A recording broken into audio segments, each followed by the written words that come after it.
नमस्कार, जय श्री कृष्ण, राधे राधे। जैसे गहनों में परिवर्तन होता है पर सोने में परिवर्तन नहीं होता है। गहने बदल जाते हैं पर सोना वही रहता है। ऐसे ही संसार में निरंतर परिवर्तन हो रहा है, पर इसमें जो अपरिवर्तनशील परमात्मा तत्व है वह ज्यों का त्यों रहता है। भगवान ने कहा है कि अर्थात नष्ट होने वाले में जो एक नष्ट होने वाला तत्व है उसको देखने वाला ही वास्तव में सही देखता है। जैसे स्थूल दृष्टि से देखा जाए तो कपड़े सब नष्ट हो जाते हैं पर रुई रहती है, बर्तन सब नष्ट हो जाते हैं पर मिट्टी रहती है, अस्त्र शस्त्र सब नष्ट हो जाते हैं पर लोहा तो रहता ही है, गहने सब नष्ट हो जाते हैं पर सोना तो रहता है। ऐसे ही सबके सब संसार नष्ट होने वाला है पर परमात्मा तत्व नष्ट होने वाला नहीं है।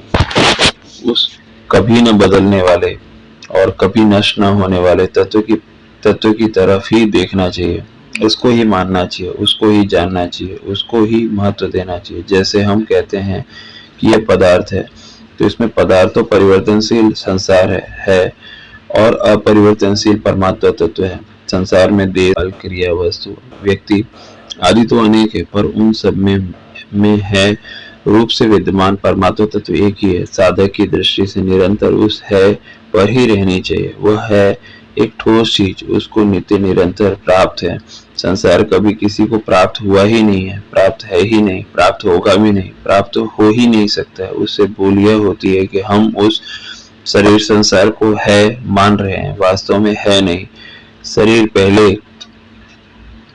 पहले भी नहीं था, वह उसका अनुभव है, आगे भी शरीर नहीं रहेगा, यह भी सबका अनुभव है। शरीर प्रतिक्षण नष्ट हो रहा है, यह भी सबका अनुभव है। इस अनुभव को ही महत्व देना चाहिए।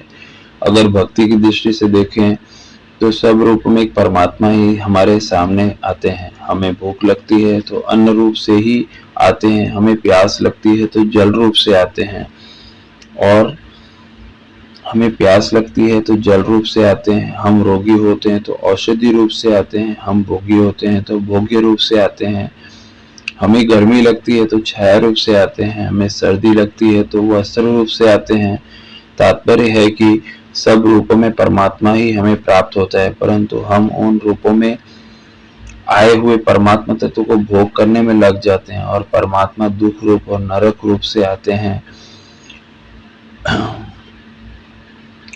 अगर परमात्मा अन्न, जल आदि नाशवान वस्तुओं के रूप में क्यों आते हैं?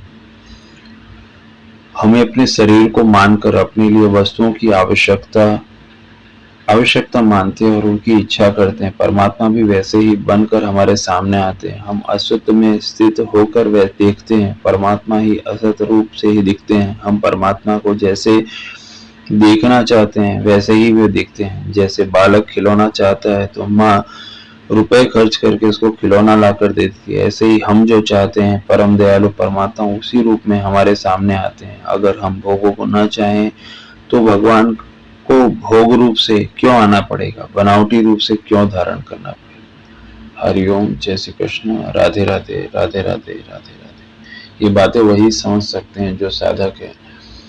ये गहराई वाली बात है, जो साधक लोग हैं वही ये समझ सकते हैं कि भगवान क्या कहना चाहते हैं, परमात्मा क्या कहना चाहते हैं। ओम ओम ओम।